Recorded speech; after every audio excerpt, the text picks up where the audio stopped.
अब जब मृत्यु का समय निकट आता है तो श्वास प्रश्वास की नलिकाएं कब से रुकने लगती हैं, आंख चढ़ जाती है, बड़ा कष्ट होता है श्वास लेने में, घुरघुराहट होती है, श्वास नहीं लेते बनता, बहुत आसक्ति बुरी होती है।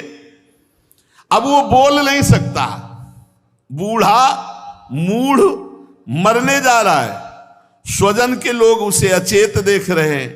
उस समय भयंकर नेत्र, जिनके देखने मात्र से पेशाब और शौच छूट जाती है। यमराज के 2 दूत आते हैं, वो पिटाई अंदर करते हैं कि मलमूत्र सब त्याग देता है। दृष्ट्वा त्रस्त हृदया स्रकन मूत्रम विमुंचति, मलमूत्र छूट जाता है, इसी पिटाई होती है। और जिसलिए राधा राधा कृष्ण कृष्ण पिटाई विटाई नहीं होती। भगवान के पार्षद आते हैं, जैसे हाथी के गले से फूलों की माला छूट गई, ऐसे शरीर छूटा भगवान के धाम को, कमाई कर ले होश में। अब वो कुटुंब के पोषण में लगा हुआ जो वृद्ध है, उसकी पिटाई यमदूत करते, मलमूत्र का त्याग करता है, फिर उसको बांध करके यमपास में और बलात् यमलोक की लंबी यात्रा तय कराते हैं। रास्ते में घुड़की, रास्ते भर में शरीर कांपता है, और रास्ते में जिन्होंने दूसरे जीवों को नोच नोच के खाया, वो सब भयंकर रूप धारण करके मिलते हैं। वो नोचते हैं उस पापी को, वो व्याकुल होता है। ऊपर से यमदूतों के चलते हैं कोड़े, घुड़की मार, और नीचे दावानल, ऊपर लू, सबसे ऊपर तपती हुई सूर्य की गर्मी।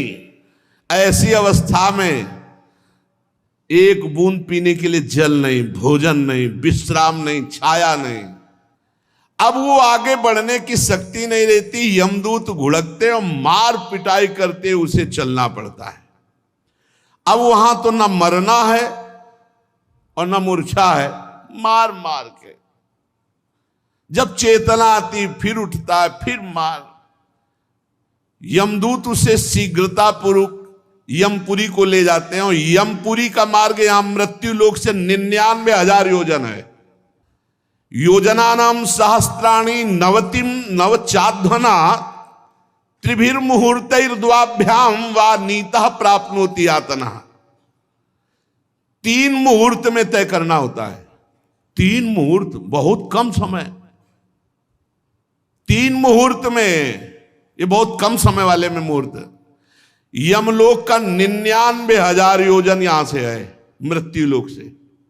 1 योजन का मतलब 4 कोस।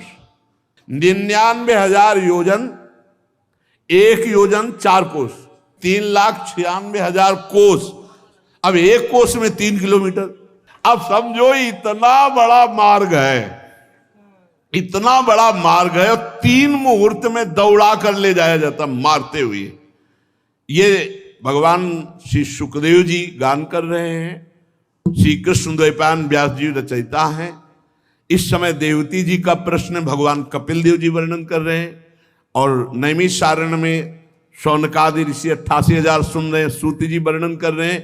परम सत्य बात है, यहां मृत्यु लोक से 99,000 योजन, इतने लंबे मार्ग को 2 या 3 मुहूर्त में तय करना होता है।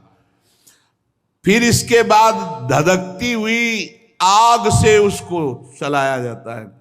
भूंजो, यहां भूंजो, तुम भूंजोगे तब पता चलेगा। फिर जो यहां दूसरे का मांस खाते हैं, तो काट काट करके उनका मांस उनको खिलाया जाता है।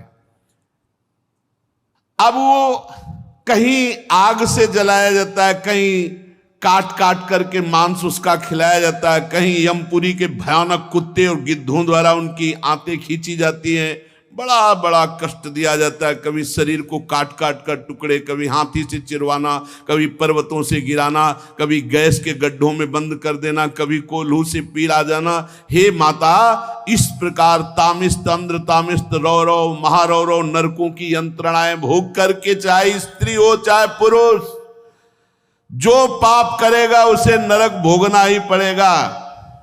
माताजी, ये जो लोग कहते हैं ना कि नरक स्वर्ग इसी पृथ्वी लोक में है, यही सब है, ऐसा नहीं है। बची हुई है बोले यहां जो भोग मिलता है वो बचा हुआ। क्या बचा हुआ? जैसे किसी भयानक अपराधी को जब सजा होती, बोले आजीवन कारावास 5 लाख रुपया जुर्माना। अब जब जुर्माना नहीं दे पाएगा तो उसको फिर सजा में बदला जाएगा। तो ऐसे ही नरक भोगना तो है वो सजा, और जो मृत्यु लोक में उसका बचा हुआ दंड मिलता है वो समझो जुर्माना, सजा। बोले इतना कठिन? तो देख लो यहाँ 5 मिनट की घटना का पूरा जीवन सजा काटना पड़ता है, और अगर 5 मिनट की घटना ज्यादा भयावही हुई तो फांसी की भी सजा हो जाती है। आप सोचो 5 मिनट की सजा में आजीवन कारावास, तो इतने पाप किए हैं तो नरक में कितना हिसाब किताब होगा। इसका ब्याज भी तो है, इसका ब्याज भी है। पाप कर्म हर चंद्रायण सूर्यायण में बढ़ता है, ऐसे पुण्य कर्म बढ़ता है। बहुत होश से ये कर्म भूमि में आप आए हुए हैं।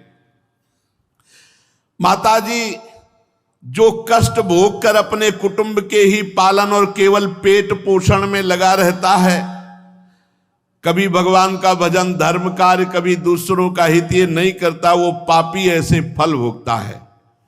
फिर यहां शरीर जो छोड़ा गया है उससे उसका कोई मतलब नहीं रहता। नया शरीर यातना देह का उसे प्राप्त होता है।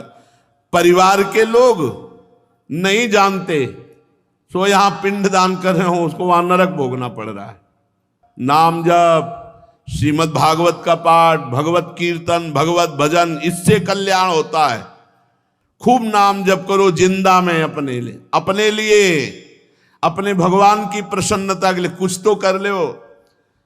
अरे मेहनत करो, हल चलाओ, रामकृष्ण हरि बोलते जाओ, क्या फर्क पड़ता है। भगवान का नाम मात्र ही आपका परम कल्याण कर देगा। तो इसलिए माताजी, मनुष्य जीवन प्राप्त करके भगवत प्राप्ति अवश्य कर ले। अगर भगवत प्राप्ति से चूका तो उसकी दुर्गति पक्की है। इसलिए खूब नाम जप करो, भगवत चर्चा सुनो, दूसरों की सेवा करो, दूसरों का उपकार वाला कार्य करो, जिससे भगवान प्रसन्न हो जाए और हमारा आवागमन चक्र रुक जाए। शेष चर्चा आगे। श्री राधा वल्लभ।